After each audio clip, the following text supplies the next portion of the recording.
This is the finished article. This is a sequence. I mean, they filmed this. These are stills taken from it. And it does look very, very similar. Next slide, please. The finished article actually went on exhibition in Canada. And this is the finished recreation. But it's just an example. We've spoken to special effects people, mainly in the United States, but also here down at Elstree and Pinewood in the UK. And the vast majority think, no, it's a fake. The interesting point, we said, okay, if it's a fake, the FX industry is not exactly a large one. People usually recognise each other's work and who's who and what's what. Who did it? If you tell us who did it, we'll go find them. We'll root them out like we did the Keith Batemans of this world. And we'll expose it as such. We never got two names alike, but it looks like his work. We'll go and ask him, and he said, no, it looks like his. And we just went round and round in circles. And virtually everybody that is well known in the FX industry had their finger pointed at them. So there was no two names ever mentioned twice. We have no idea. Next slide, please.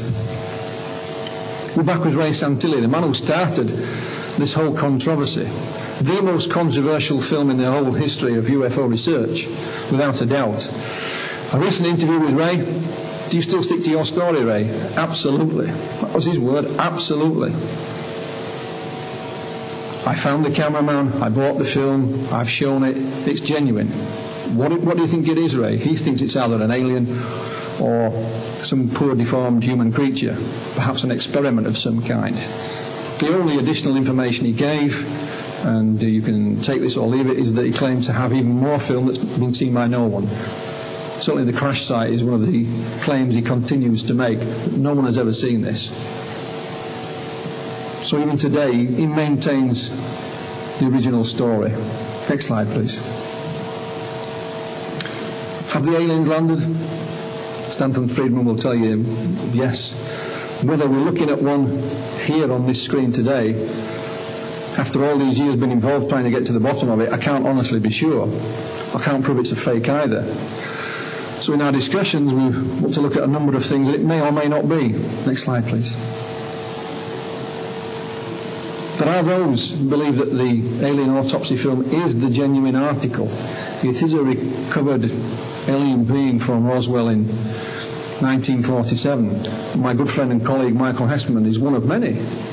And Michael will argue till the cows come home as to why he believes that. But he's not alone in that belief. Next slide, please. Is it a special effects recreation?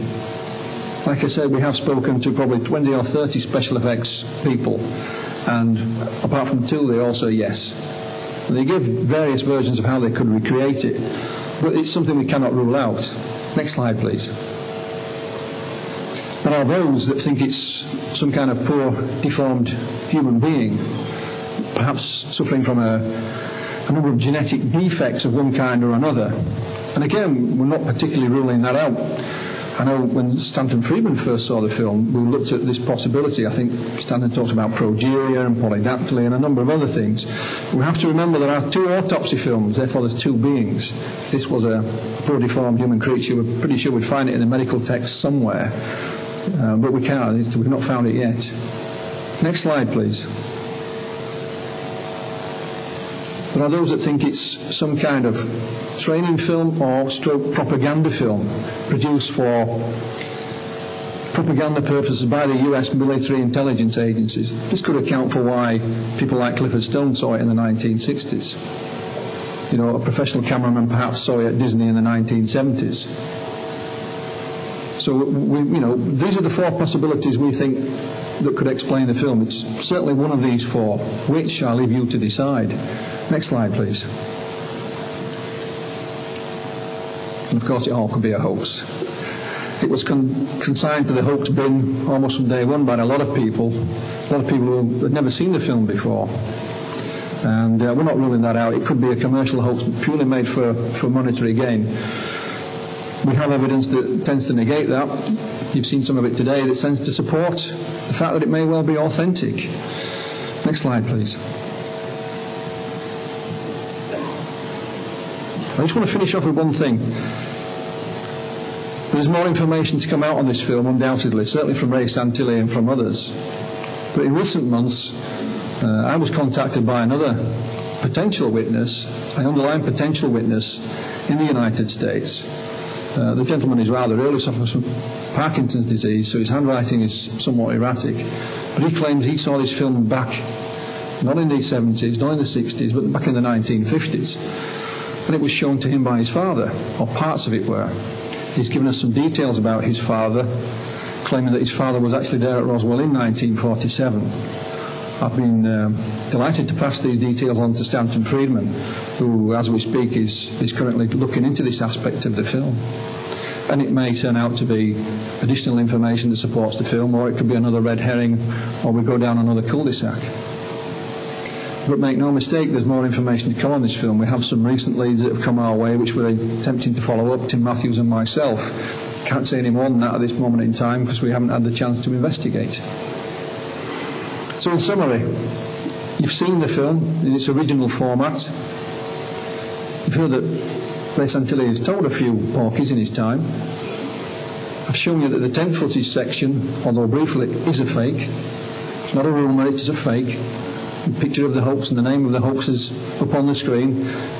You believe which part of that story you can. Was Ray Santilli duped, or did he pay them to fake it? But you've also seen and heard witness testimony that said, I saw this film back in the 1960s and the 1970s. If that was the case, then Ray Santilli could not have faked it. And you've heard about some of the other discoveries, like at Kodak and so on, that we've made about this film, that tend to support the authenticity of the film. We can't say which way it goes at the moment.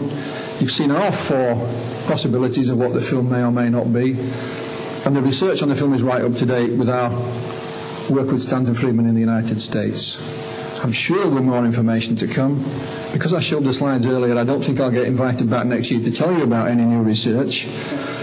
But there you have it. I'll gladly answer questions later and tell you all I can, because I've had to condense a lot of work into a short period of time. This is the most controversial film in the entire history of UFO research, and I hope you found what I've had to say today of some interest. Thank you very much.